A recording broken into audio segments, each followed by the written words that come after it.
Well, we are joined by relationship expert Elisa Goodwin-Snell, and we're talking about mixing families today and how, as the step-parent, you can create bonds with your stepkids. That's got to be one of the hardest things to do when you start blending families. It really is. But part of the struggle is if the children are young, they really do want a relationship with the other step-parents. They want to feel comfortable at both homes. But if they feel that it's not okay, it's going to hurt mom's feelings if I like my stepmom, or it's going to hurt dad's feelings if I like my stepdad, then a lot of times it gets more complicated, and depending on how recently they went through the divorce and now they're blending a new family, we really complicate things quite a bit. The thing that a step-parent needs to know is that the child really does want to have a relationship with the step-parent. It's just that it's either complicated or it's difficult, and so when you go into the situation, trust that you are going to develop a bond with this child. This child really does want to bond with you.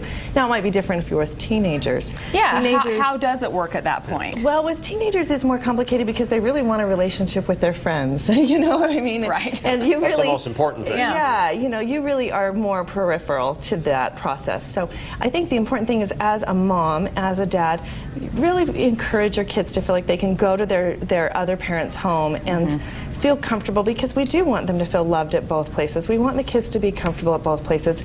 You're never replaced by a step-parent. There is a bond between you and your child that no word really represents. So if they call the other step-parent mom because that's comfortable and convenient for them, it just makes them feel more of a bond and makes them happier at the other place. So don't freak out. Don't freak out, and support the fact that they do want a relationship. I think that's the key word, support. It needs to come from the parents outside of the blended family. Yeah, be the parents. Be the parents. Right? Don't expect your children to nurture you. You nurture your kids, and that helps them to feel freer in the process.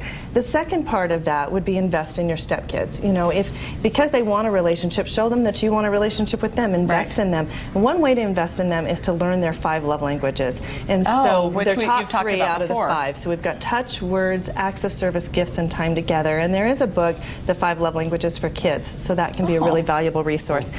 Pick and choose your battles really carefully, because we need to keep 5 positives to every 1 negative. So if you're getting upset with the kids because they're coming in with their shoes on and you haven't built a lot of positives into the relationship, pick and choose those battles.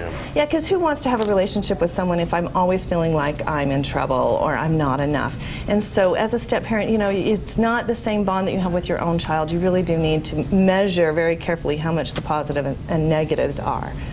So. Yeah, and with more and more divorces out there, this is obviously a huge issue that's affecting a lot of families. This is a huge issue, and it takes about 3 to 5 years for a blended family to feel more like a natural family. So give this time. Don't expect that it's going to happen all at once, but keep investing and keep putting in. It sounds like a lot of work needs to be done before the marriage takes place, before the family actually moves in together, right? Yes. Well, there's a lot of premarital counseling that I would recommend in these situations, so that everybody has a plan, and so that you don't feel so overwhelmed by the negatives too quickly. Okay. Hey, great advice.